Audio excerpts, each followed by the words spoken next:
de su lugar de origen y se dirigía por valles y por montes y llegaba a los poblados y era considerado como la persona capacitada para hablar. Una pregunta, vamos con el reverendo, aquel que estaba autorizado para el manejo de la palabra de Dios. Y cuán emocionados estamos de haber iniciado ya este proceso, se supone alargado, como a comparación en otras ocasiones, alargado proceso que en su oportunidad y en el conocimiento exacto de la voluntad de Dios se dará por terminado, por concluido. Y estamos muy contentos a nombre de nuestra iglesia. Le felicitamos al pastor Anastasio, a su iglesia, a la congregación por haber tomado una decisión de iniciar este asunto tan noble como lo es el exponerse a un examen minucioso para así hacer algo tan distintivo para un ministro como es imponer las manos y a partir de entonces ser calificado como un reverendo. A partir de entonces, el reverendo fulano de tal. Y estamos contentos por ver con muchas expectativas y estoy seguro que así será, que en el tiempo de Dios y en la proximidad estaremos listos para otra vez la convocación que nos llevará al término bueno de todo esto, de esto tan bueno que ya se ha iniciado. Y gracias al Señor por todo esto. Cuán hermosos son los pies de los que anuncian la paz. La iglesia, al cabo ya de más de 20 años de haber sido fundada en aquella colonia, tienen un don que Dios les ha dado y ese don es un pastor. La iglesia recibe una prenda de parte del Señor y esa prenda es su pastor. Y cuán hermosos son los pies del que anuncia buenas nuevas, del que anuncia la paz. Les felicitamos por este año más de vida que el Señor les concede y nos gozamos mucho, nos honra mucho la invitación en la serie de eventos que se han realizado. Y estoy seguro que los pastores que han estado encargados de los mensajes, el doctor Keith Huda y el pastor Luis López, han estado ya vaciando todo el corazón de Dios a través de su palabra en los mensajes en estos días pasados, y estoy seguro que este mensaje y el que continúa formarán parte del consejo de Dios para la iglesia en estos días tan especiales. Sin duda alguna que este aniversario será memorable para toda la congregación y estamos muy contentos de ser partícipes y de ver todo esto con nuestros propios ojos. Qué bendición es todo esto. Abran por favor sus Biblias en el libro de Jeremías. El libro de Jeremías capítulo 1. Jeremías capítulo 1. Empezando con el versículo 1, dice: las palabras de Jeremías, hijo de Hilcías, de los sacerdotes que estuvieron en Anatot, en tierra de Benjamín. Palabra de Jehová que le vino en los días de Josías, hijo de Amón, rey de Judá, en el año 13º de su reinado. Le vino también en días de Joacim, hijo de Josías, rey de Judá, hasta el fin del año 11 de Sedequías, hijo de Josías, rey de Judá, hasta la cautividad de Jerusalén en el mes quinto. Vino pues palabra de Jehová a mí diciendo: antes que te formase en el vientre te conocí, y antes que nacieses te santifiqué. Te di por profeta a las naciones. Y yo dije: Señor Jehová, he aquí, no sé hablar porque soy niño. Y me dijo Jehová: no digas soy un niño, porque a todo lo que te envíe irás tú y dirás todo lo que te mande. No temas delante de ellos, porque contigo estoy para librarte, dice Jehová. Y extendió Jehová su mano y tocó mi boca, y me dijo Jehová: he aquí, he puesto mis palabras en tu boca. Mira que te he puesto en este día sobre naciones y sobre reinos, para arrancar y para destruir, para arruinar y para derribar, para edificar y para plantar. Que el Señor bendiga su palabra en esta hora. Cuando nos introducimos a un pasaje en el que el mismo llamado está dando cuenta de sus sentimientos ante un llamado tan delicado y tan sagrado, y desde luego nos estamos dando cuenta de la incompetencia que este personaje está sintiendo ante esto. Hará quizá estará pensando en los tiempos tan críticos en los que está viviendo la nación de Israel. Estamos hablando que estamos a punto del exilio. Ya Babilonia está por entrar por las puertas y devastará a la nación de Israel, y esto ya era sabido, era un hecho profetizado anteriormente. Este es el último de los profetas que está reafirmando el juicio de Dios sobre ellos, por cuanto Dios les ha hablado repetidamente y no se han querido arrepentir. ¿Acaso estará apuntando este profeta el hecho de que tiene aproximadamente 20 años apenas de edad? Apenas 20 años. Apenas es, como él dice, un niño. Soy un tierno jovencito, Señor. Y ahora se le está mostrando a Jeremías que deberá dar un anuncio de destrucción, que deberá dar un anuncio de juicio.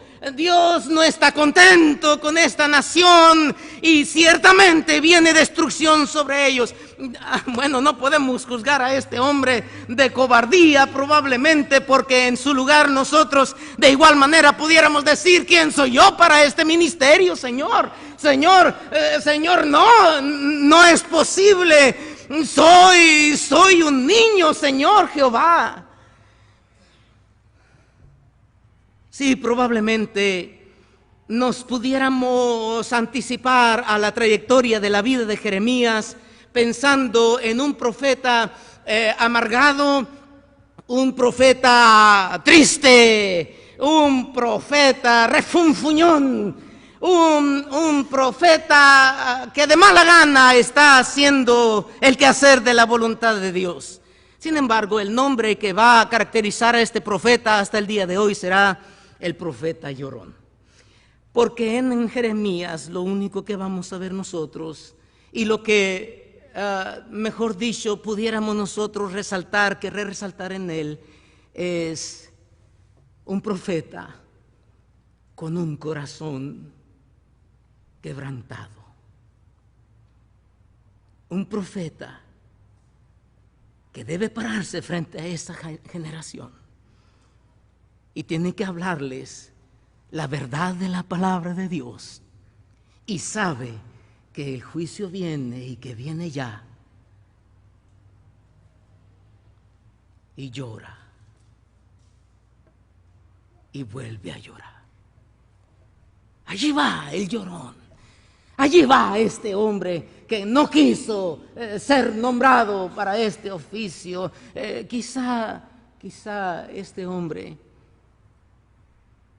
en nuestra mente deberá ser recordado por un corazón quebrantado por parte de Dios.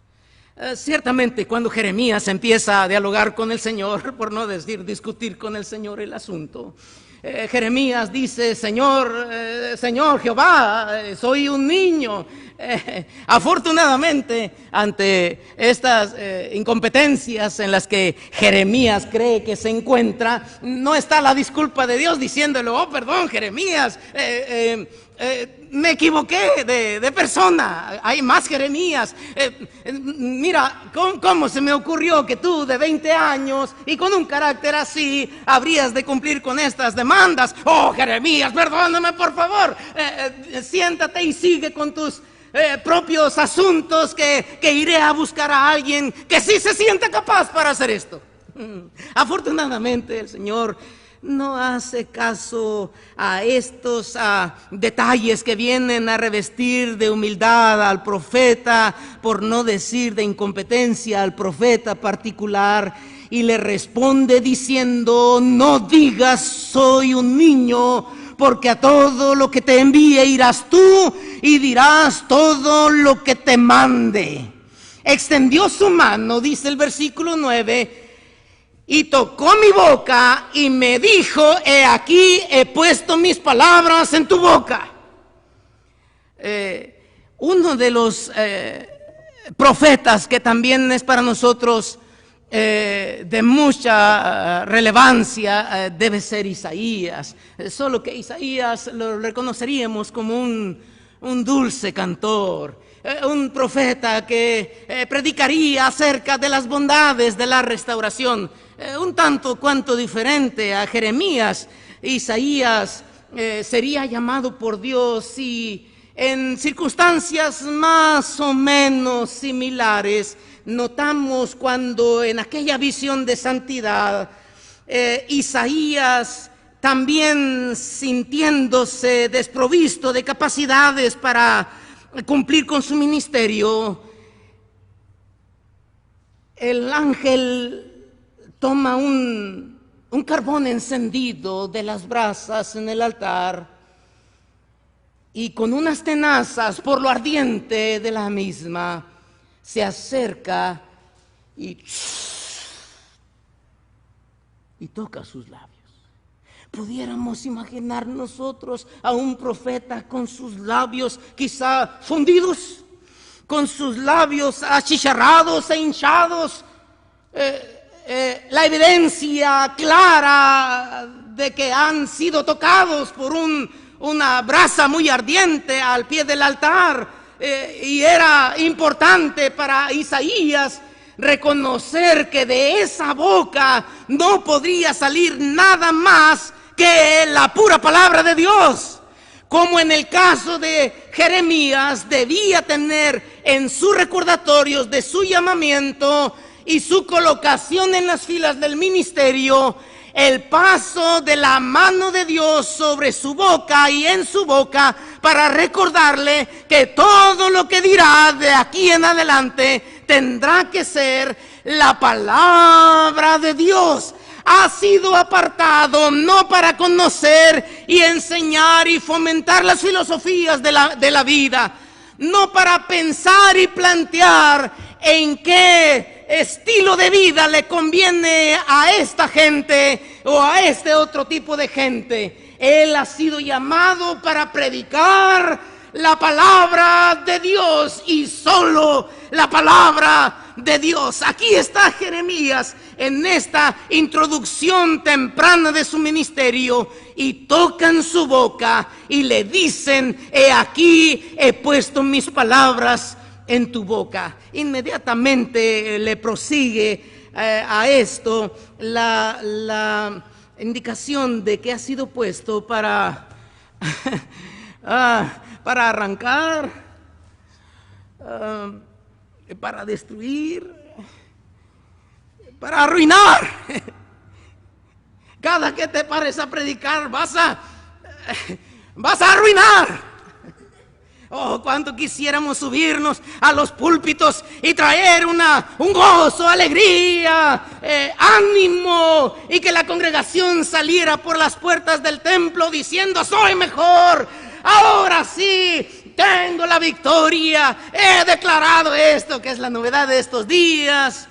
En el caso de Jeremías, cada que te pares y digas mis palabras, vas a arrancar, vas a destruir y vas a arruinar. Porque entonces y solo hasta entonces vas a poder edificar y plantar. Qué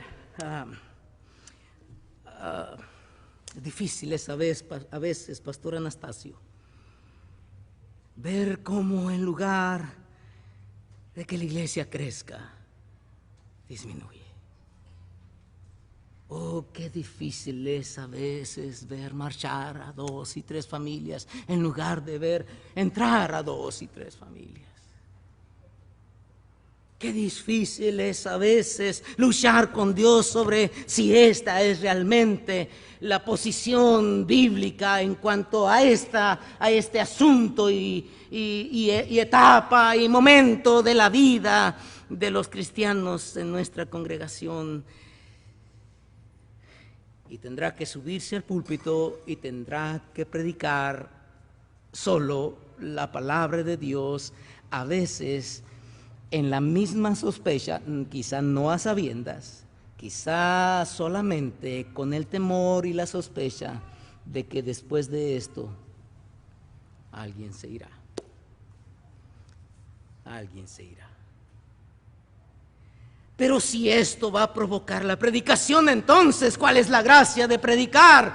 Que no fuimos llamados para hacer esto y proclamar el nombre de Dios y que el evangelio corra.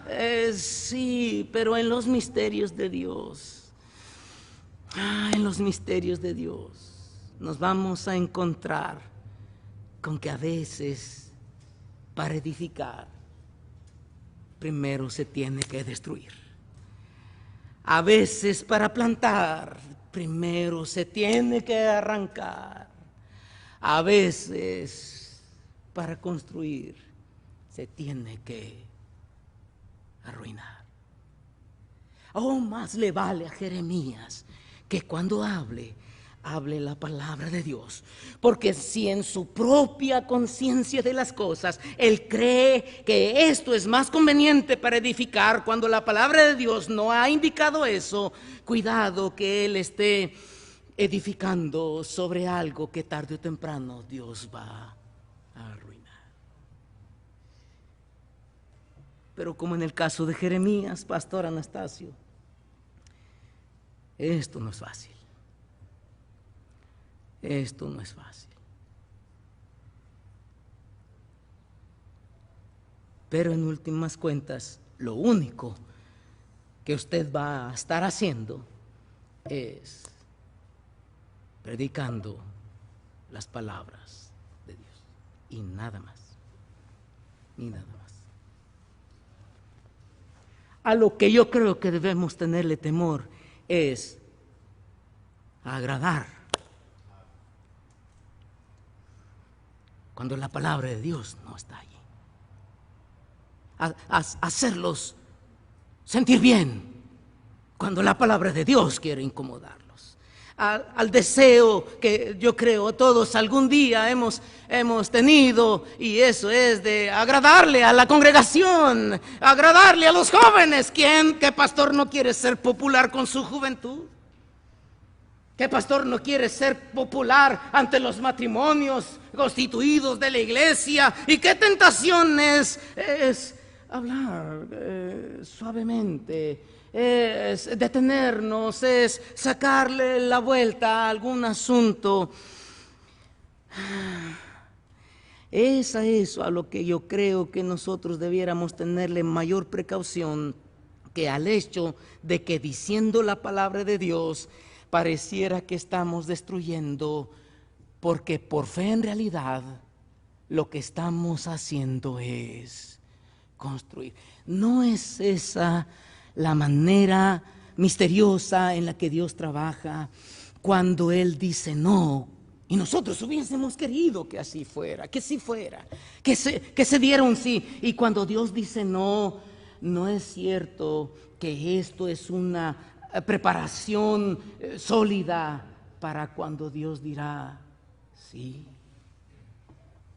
sí, debe de ser.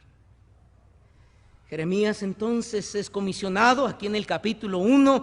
Jeremías es puesto en esta posición, valga la redundancia, es colocado aquí. Y él, a diferencia de Isaías, que es enviado a reyes y a otros hombres importantes, Jeremías es enviado a una clase especial, y él les predicará a los sacerdotes, a los profetas de ese tiempo.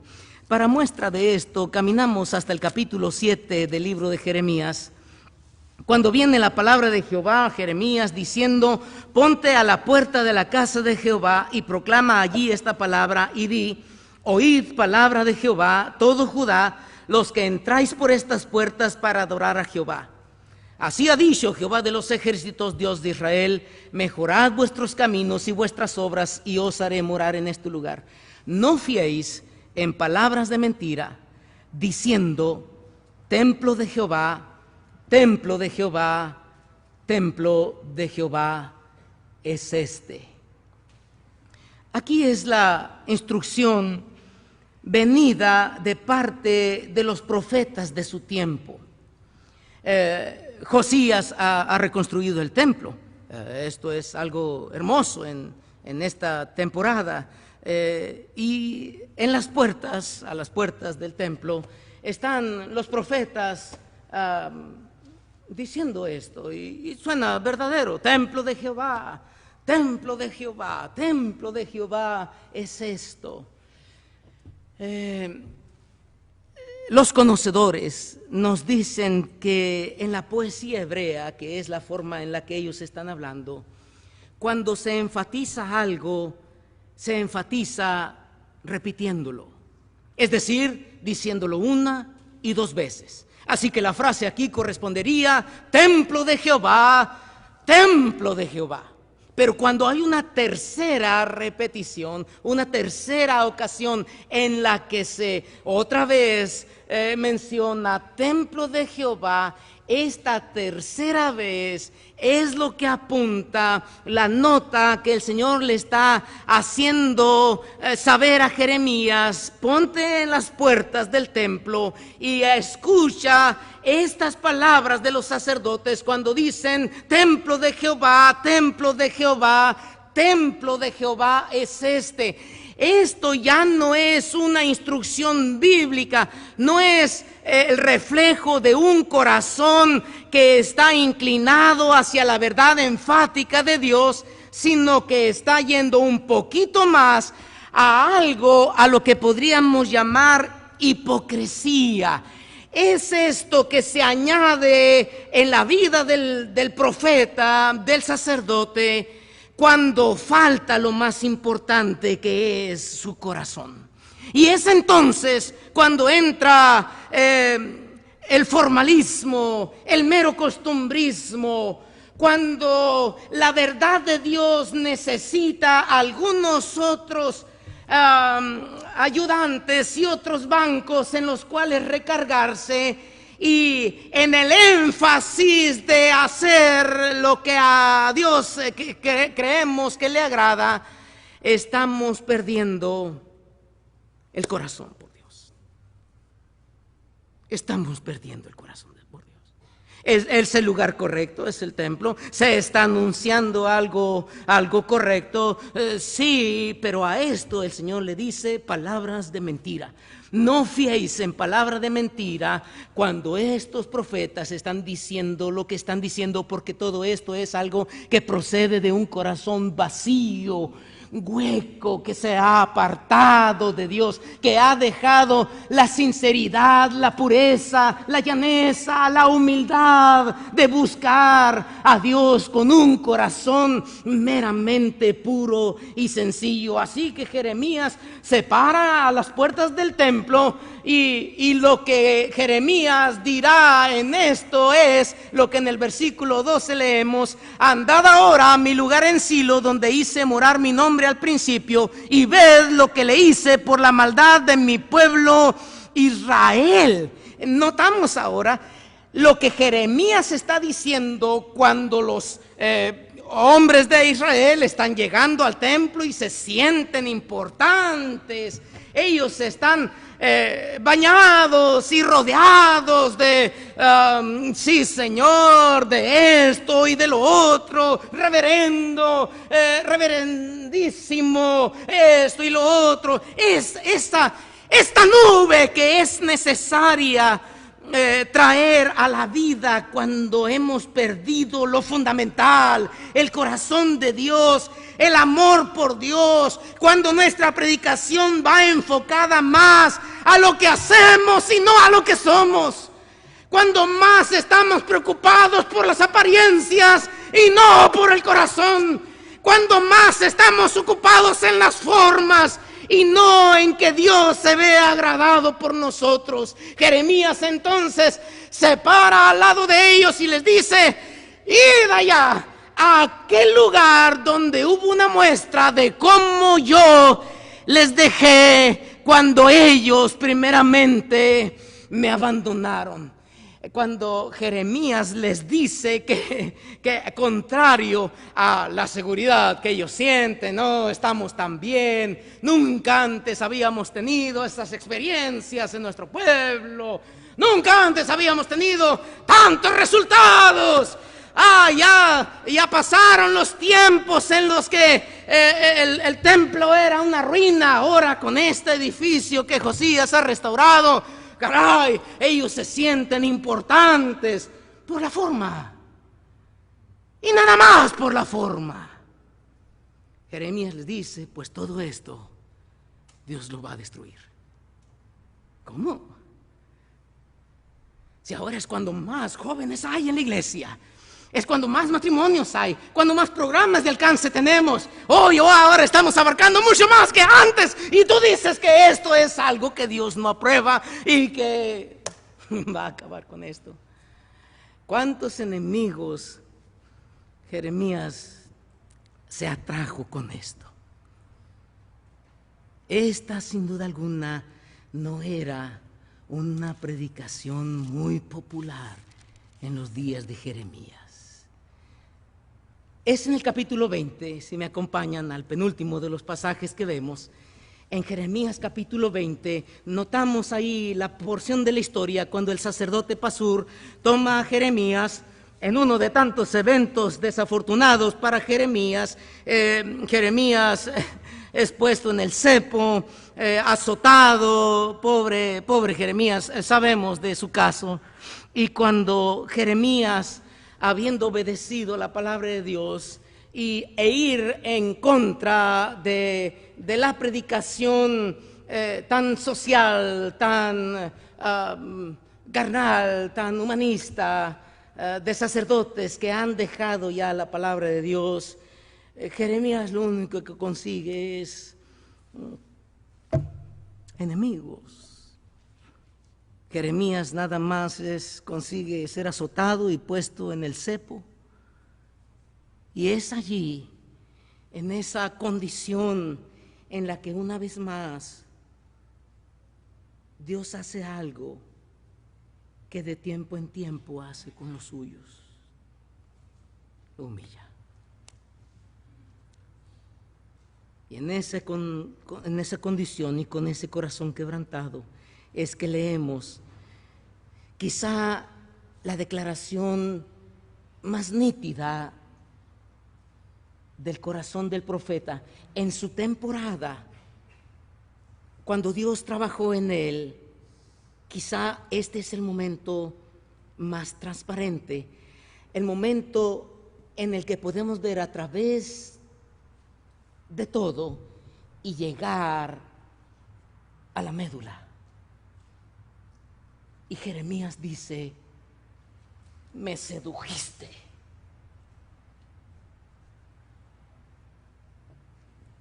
Me sedujiste.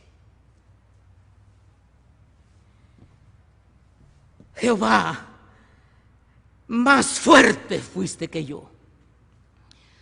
Jehová, me venciste cada día.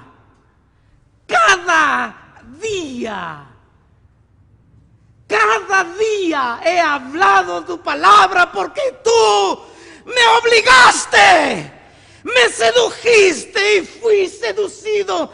Fuiste más fuerte que yo. Yo traté de resistir esto y no pude. ¿Qué chiste tiene todo esto? Cuando yo no voy a hacer las cosas en la en la respuesta de mi ánimo voluntario, en la respuesta de mi espíritu voluntario y fervoroso, y tengo que hacer nada más que tu voluntad. Tu voluntad. Pastor Anastasio, como pastor, está usted encargado de hacer una sola cosa: la voluntad de Dios. Le guste o no le guste, esté contento o no esté contento, esté animado o no esté animado, le estén apoyando o le estén estorbando, usted será un hombre en estos términos, debajo de la mano fuerte y seductora del Señor. ¿Me sedujiste? Sí. Más fuerte fuiste que yo. Sí, así es.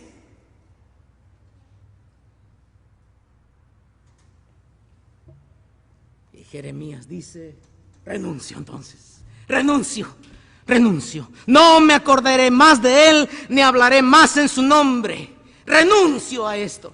Renuncio. Yo creí que si yo obedecía la palabra de Dios, me iba a ir bien, me iba a ir mejor en esto, iba a conseguir esto y lo otro, y ha venido todo lo contrario. En resumidas cuentas, me doy cuenta que lo que estoy haciendo, lo estoy haciendo por pura fuerza, porque el Señor me está obligando. Y pues ¿qué podemos nosotros decir si Él es más fuerte que yo?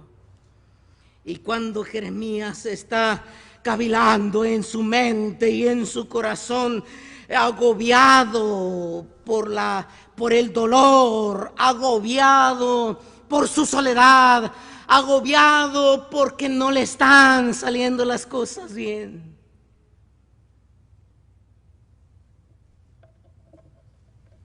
no me acordaré más de él.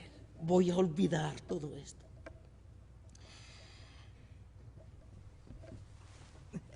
Voy a quitar todo esto que me está humillando y presionando. Y es entonces cuando Jeremías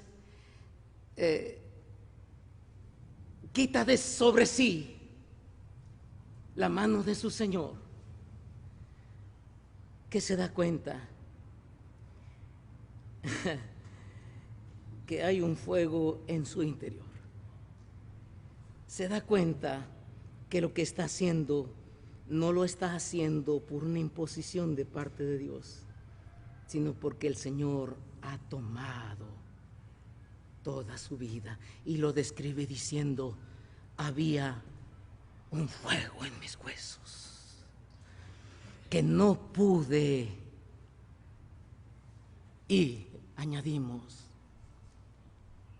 no quise ya resistir. Querido hermano, a veces nosotros como pastores creemos ser humildes. A veces nosotros creemos que somos nobles, que nosotros siempre somos la muestra de los que no se defienden. Pero el único que conoce el corazón es Dios. Y Dios sabe humillar a quien debe humillar.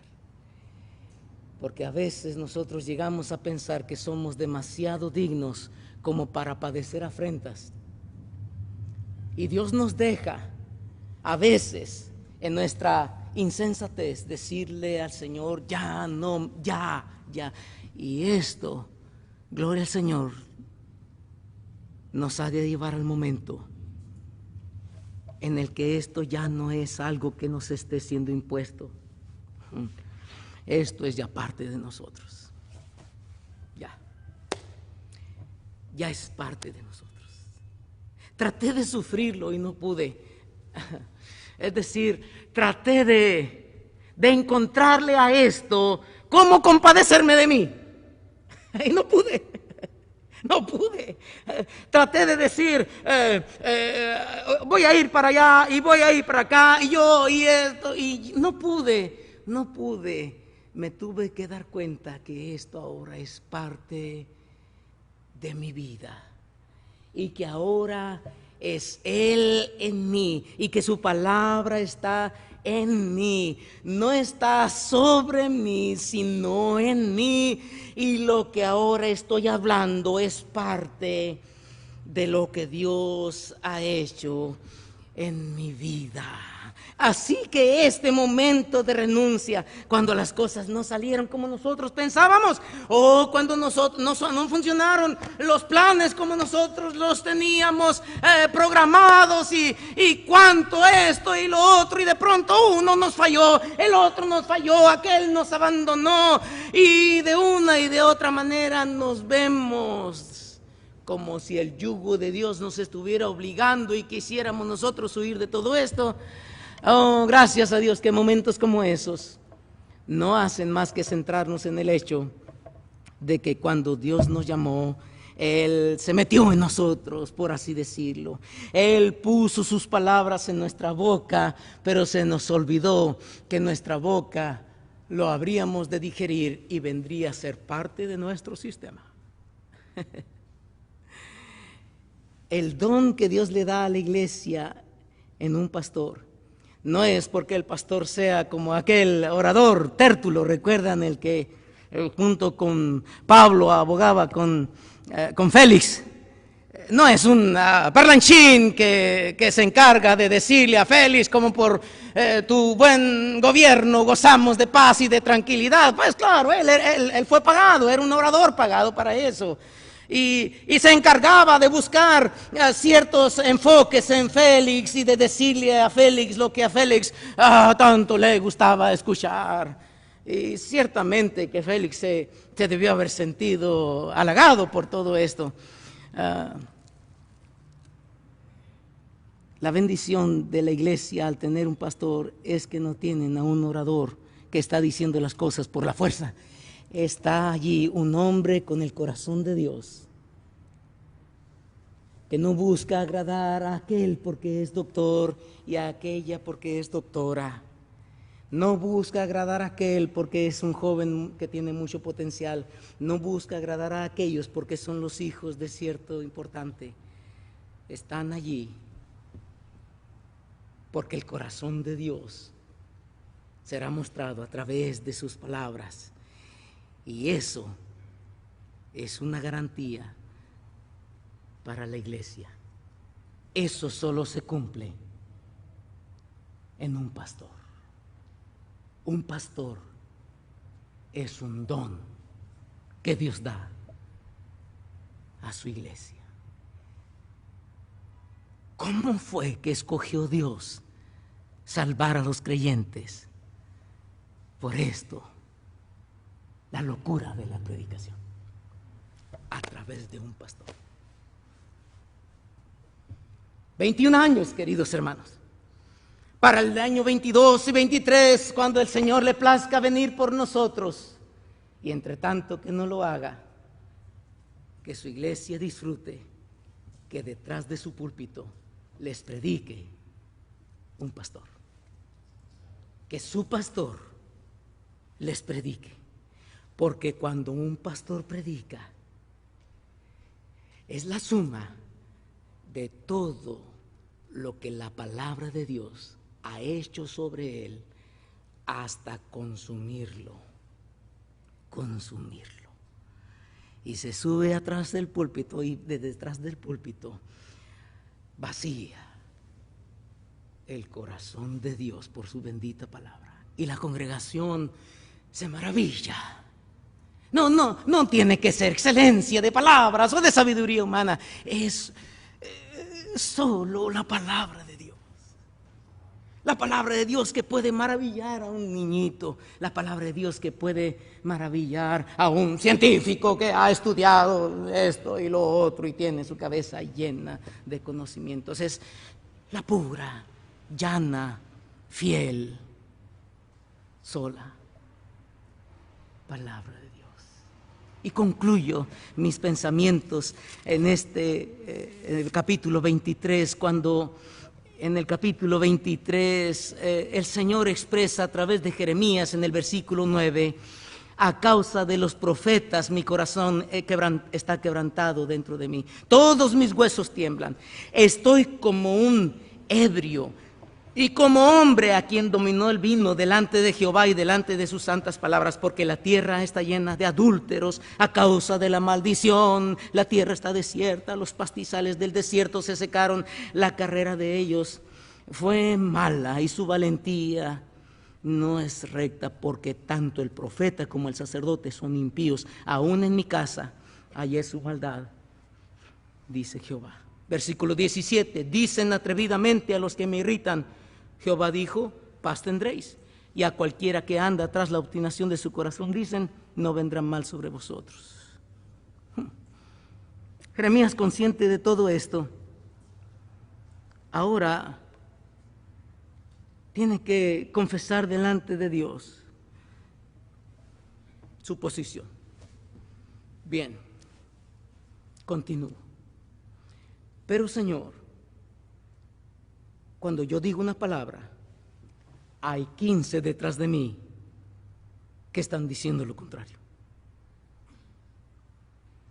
Cuando yo predico arrepentimiento, cuando yo predico contrición, cuando yo les digo a ellos que tienen que volver a Jehová, hay 15 que dicen que todo está bien, que son los mejores tiempos que la iglesia ha vivido en su historia, que hay un avivamiento en el mundo hispano, como se dice hoy, y que ahora las congregaciones pueden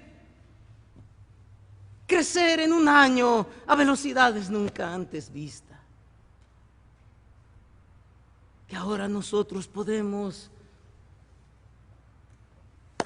hacer las cosas como nunca nadie las hizo. Y no es uno, son 2 y 15 que están en un apresuramiento por abundar y por acrecentar. Y Señor, no acaba de hablar uno cuando se levanta otro con situaciones delicadas, con música que ya son meras canciones populares, y parece ser que los pastores no lo están notando. Las mujeres están usando los mismos púlpitos que sus pastores. Estamos hablando de hombres que ahora están en los últimos tiempos dudando de si acaso el amor de Dios ha sido derramado en nuestros corazones, y eso es algo que debiéramos compartir a los demás, porque ahora últimamente hemos cerrado nuestro corazón hacia el amor a los perdidos por una parte, y por otra parte hay quienes están haciendo cosas terribles por quizá rayando en lo infame, por traer a las aguas del bautismo a inconversos de todo tipo. Cuando estoy tratando de dar tu palabra, Señor, hay 15 más atrás de mí, más importantes, con mayor número, con mayores influencias. Señor, es cierto, yo diré tu palabra, pero ¿qué hago con tanta influencia detrás de mí? Dice el Señor, yo he oído lo que aquellos profetas dijeron, profetizando mentira en mi nombre, diciendo, soñé. Pero esta es la respuesta en el versículo 28. El profeta que tuviera un sueño, cuente el sueño, pues. Cuenta el sueño. Ándale, pues. Cuenta tu sueño. ¿Eso es lo que quieres? Hazlo. ¿Quieres sanar? ¿Quieres declarar? ¿Quieres profetizar? ¿Quieres mezclarte con católicos y eso? Sueña tu sueño. Pero aquel a quien fuere mi palabra cuente mi palabra verdadera. Y esa es su responsabilidad, hermano. Porque si nosotros miramos a la izquierda y a la derecha y contamos a esos 15 que están detrás de nosotros, estaremos dejando de hacer lo que Dios nos dijo que hiciéramos. Así que el que tenga sueño, que lo cuente. Pero a quien fuere mi palabra, cuente mi palabra verdadera. Querido pastor, esta es la reafirmación de su compromiso en este aniversario. Usted tiene la palabra de Dios. Cuente, predique la palabra verdadera. La palabra verdadera. Durante este año, el Señor le conceda a su iglesia tener detrás de su púlpito a un predicador cuyo corazón ha sido inflamado de tal manera que ya no resiste el día y la hora, el momento en el que llega el momento de predicar. Y esto es lo que Dios dice a este pueblo. Aquí y allá, sí. Eso no lo podemos nosotros limitar, no lo podemos cambiar, y no es nuestra responsabilidad pelear con todo esto. Nuestra sagrada responsabilidad es predicar la palabra aquí, a esta bendita congregación, a la que se añadirán todos aquellos que creerán por la palabra de ellos, una palabra que usted les enseñó. Mire nada más, hay muchos allá afuera que creerán por la palabra de ellos que yo como su pastor les enseñé. Qué sagrado deber, qué responsabilidad, como para andar nosotros en desánimos y en abatimientos, cuando en realidad nos reviste una responsabilidad tan hermosa y tan sagrada. Cuente la palabra verdadera. Que el Señor lo bendiga grandemente en este su 21 aniversario. Que el Señor les bendiga. Oh buen Señor, hasta ahora estamos aquí como resultado de un predicador. Un día escuchamos, fuimos edificados y hemos tomado decisiones tras decisiones por la palabra de un predicador. No de un soñador, de un predicador. Esta iglesia se reúne hoy para celebrar este 21º aniversario. Y si hay algo que puede brillar en esta fecha, es la cantidad de predicaciones que hoy han hecho a esta congregación lo que son. Oh Señor, concede que el siguiente año, si tú no vienes antes, esta congregación disfrute de la agradable bendición de tener la predicación en los labios de su pastor. Dale la salud, el entendimiento, el corazón noble y humilde, el apoyo fiel y consistente de su esposa, la fortaleza en tu palabra y en la oración, para que durante todo este año él se pueda mantener firme y fiel, contando la palabra verdadera. En el nombre de Cristo Jesús. Amén.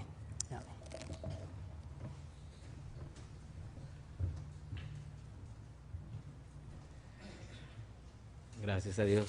Gracias, pastor.